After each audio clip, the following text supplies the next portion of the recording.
Hey, what's going on, guys? Steven here. Today we're going to be doing something a little different because recently I've been watching Stranger Things and I have been loving it. So I thought it would be a good idea to go through and review the series since we only have four and we have a fifth one coming. I've been enjoying it too much to not talk about. So I'm just going to probably release these weekly and we're just going to go through each season, review each episode as best as I can and best as I can remember. So we're going to go ahead and kick things off with Stranger Things Season 1, released in 2016 and created by the Duffer Brothers.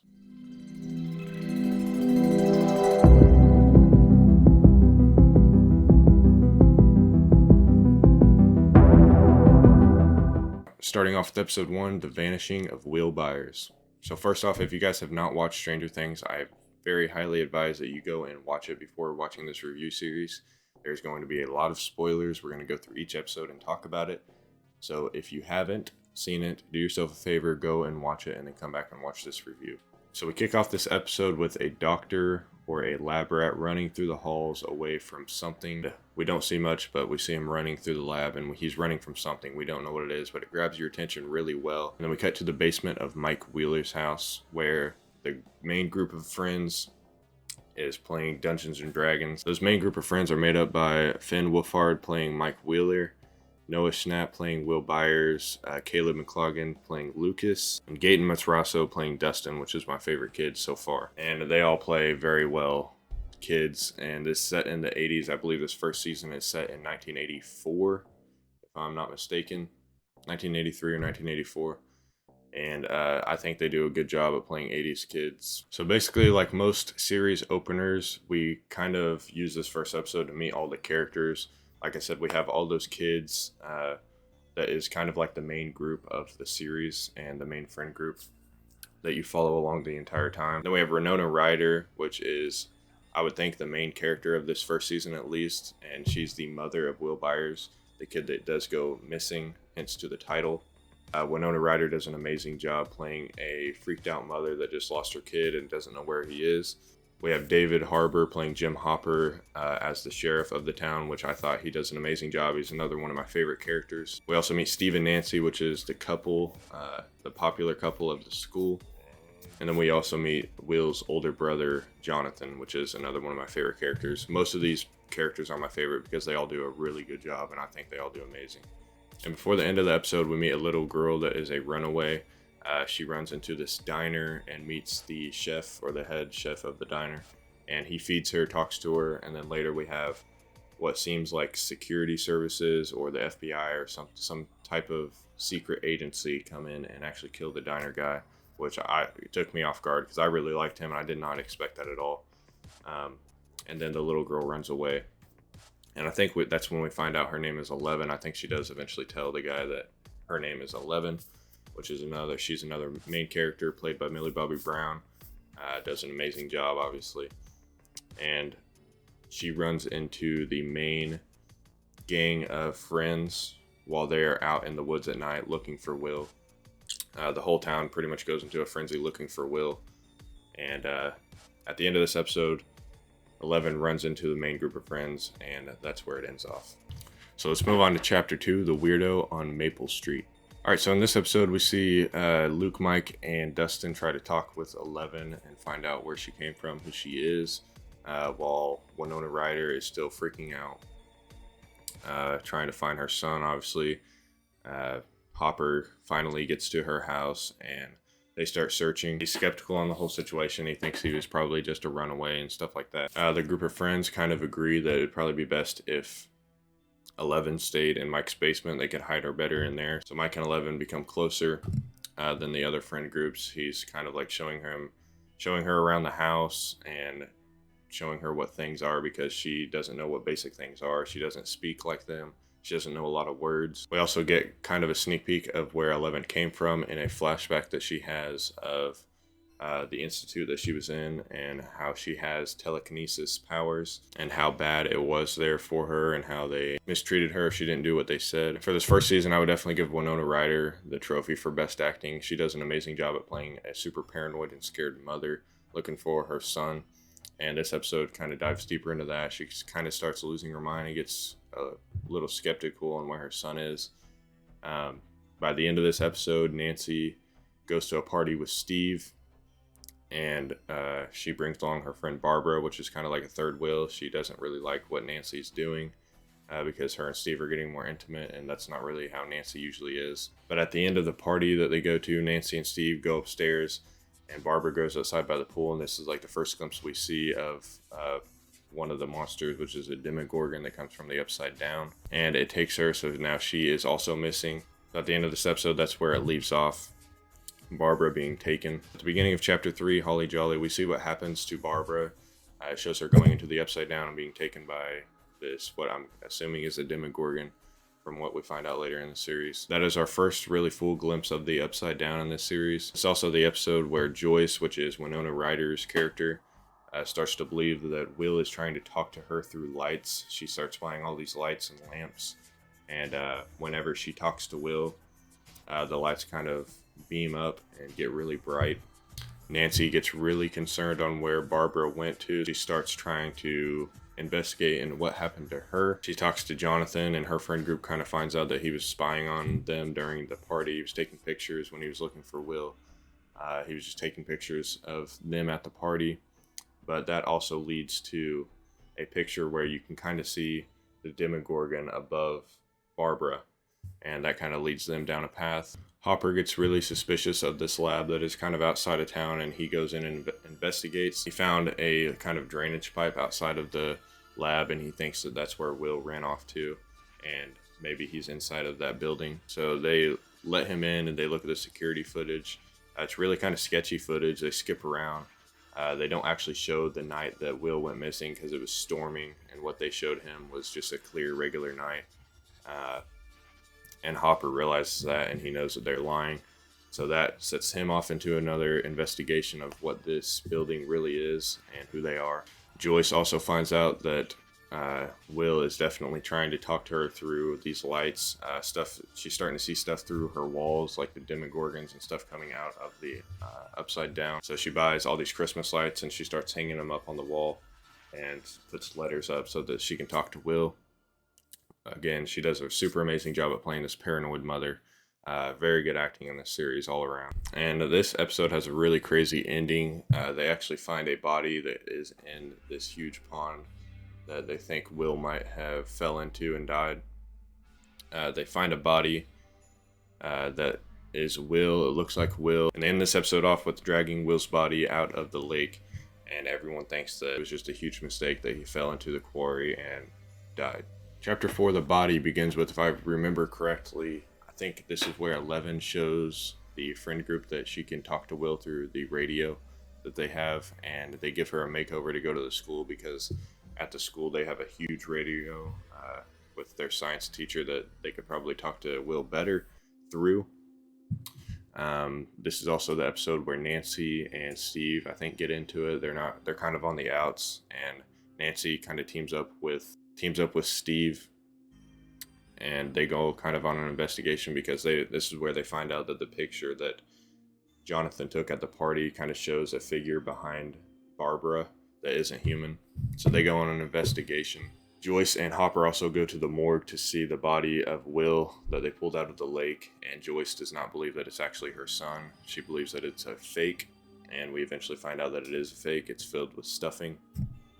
And Hopper finds that out by going in there and cutting it open because he gets real suspicious of this building and the people running it. So they find out that that body was actually a fake. So they're going on more investigations trying to figure out what's going on. Moving along to Chapter 5, The Flea and the Acrobat.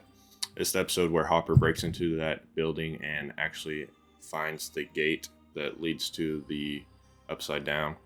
They end up knocking Hopper out and kind of setting it up like he was on drugs and he was just seeing what he's seen in the lab. He wakes up in his house, but he knows what's going on, and he searches and finds a microphone and finds out that they're listening in on him. Dustin also finds out a way to find the main gate. Dustin finds out this theory that if they use their compass, because compasses are used by magnets, and if they get closer to the gate, the magnet pull of the gate would lead their magnet towards the gate.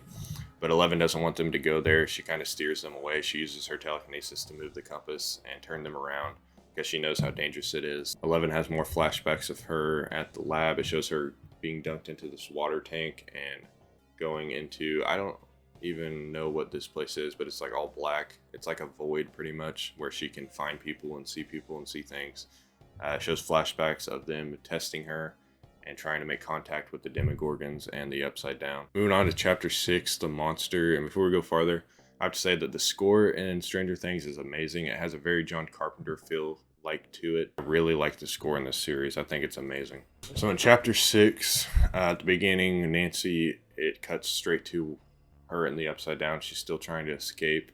She follows Jonathan's voice, and Jonathan eventually finds the tree that she went into, and he's able to grab her out. So now they know the truth about what's going on. I believe in this episode, Hopper really finds out the truth of what the lab is doing and what their plan is. 11 also meets Joyce in this episode, I believe, and she is told that 11 can speak to Will through her mind, and they try to do that. And at the end of this episode, 11 finally finds Will and tells him just to hold on a little bit longer and that they're coming for him. Chapter 7, The Bathtub. In this episode, the owners of that lab start coming for the kids. They find out what they're doing. They find out that 11 is with them, so they're coming after them. Nancy and Jonathan confront the police about the picture that they captured and where they think Barbara is. And 11 continues to reach Will and try to find him. I think I got it mixed up. I think it's this episode at the end. She finally finds him and tells him that they're on their way and just to hold out for a little bit longer. I think in the last episode is when she struggles and she can't find him. But by the end of this episode, everyone pretty much knows what's going on, at least in the main group. And they're just trying to find out a way and use 11 to get to the Upside Down and find Will and try to pull him out back into the real world. Final chapter, chapter 8, The Upside Down. Joyce and Hopper are being held hostage by Dr. Branner, which is Papa, and he kind of trained 11 when she was little. He kind of runs this whole operation in this whole building that has the gate inside of it. The group of boys and 11 are at the gym at the school. They made kind of this makeshift pool that 11 could get into and get into that void better and see more things and find Will better. I think that they made that in the last episode. And then we have Jonathan and Nancy back at Jonathan's house, and they're preparing to fight a Demogorgon because they found out that it is kind of like a shark. It can sense where blood is, and it comes after blood it has to eat, just like every other animal, and it preys at night. So they kind of lure the Demogorgon there, and they make up this contraption and try to kill one. Hopper and Joyce find a way to get into the Upside Down. The place ends up giving them gear, and they go into there, and they actually end up finding Will by the end of the episode, and they find him connected to this tube. It was a really creepy scene. Very good effects in this show. Very, very good gore effects. He's hooked up to this tube in his mouth, and they have to rip that out and give him CPR. Eventually, they get him alive and bring him back to the real world with the help of 11. So it's a happy ending when they get Will home, but by the end of the episode, it shows Will back with the family. They're having dinner, and to tell that he's sick, he goes to the bathroom and he's like puking up slugs and coughing up slugs and slime and stuff like that. So that's kind of the cliffhanger that they leave off with at the end of this season. So let's get into my final thoughts of Stranger Things Season 1. So overall, I thought that this first season was superior. Had great 80s vibes, and for me that gets a lot of points because I love the 80s. I'm a full-on 80s kid. I love the music, I love the movies, and I thought this show gave off very good 80s vibes with the kids and with the prop designs and with the sets, all the cars, everything about it just screams 80s, and I loved every minute of it. The kids was a great bond. You can kind of compare it to Stephen King's It and that group of friends. It has that vibe for sure. I thought they were all amazing actors. I really like I said, Winona Ryder gave an awesome performance along with the actor of Hopper. It's filled with favorite characters all across the board. Nancy and Jonathan were awesome in this first series, or in this first season. Overall, I have to give season 1 I thought about it a lot, and I have to give season 1 a 5 stars. I think it's a perfect series opener. I can't think of any complaint for it whatsoever. It was great acting, great story building, great storytelling, great gore effects. I thought the Demogorgons looked awesome. I thought the Upside Down looked awesome. I like the aspect of 11 with the psychic abilities, and then the kids that are really smart and they're trying to figure out where Will is. I love that aspect of it. The relationship with the older teenagers I thought were really well done, and then the adults were really well played out with their relationships and characters and how they dealt with the situation. The towny vibe feel of this series was really cool for me. I love small town when it comes to horror movies, and it works just as well in series, almost better because you get to see more of it and you get to live with it longer. I love the town of Hawkins. It gave off perfect 80s vibes. The high school aspect of it was really cool. You get to see like 80s high school and all of the kids and stuff. I thought it looked amazing, and it gave off really good vibes. So with all that being said, I think season 1 was definitely a 5 stars. Perfect series opener, like I said. Definitely highly recommend. I know I just spoiled the entire show if you haven't seen it, but hopefully you guys took my advice at the beginning and went and watched this one first. Even if you watched this before, I think it's still worth going to watch because there's so much that I couldn't talk about. I mean, you're talking about an entire 8-episode series. I can't talk about everything in one video, but definitely recommend to go check this one out if you haven't seen it. I'm sure everyone's seen Stranger Things. I'm pretty late to the party, but 5 out of 5 for me. Let me know what you guys think of Stranger Things. Let's talk about it down in the comments. No spoilers for season 4 though, because I've not finished it yet. I'm going through it right now. But let me know what you guys think of season 1 of Stranger Things. Let me know if you guys are going to enjoy the series, and I'll do more like it with other series as well that I'm watching, like Supernatural. I love Supernatural and The Walking Dead, stuff like that. Let me know what you guys think. I'll see you in the next one.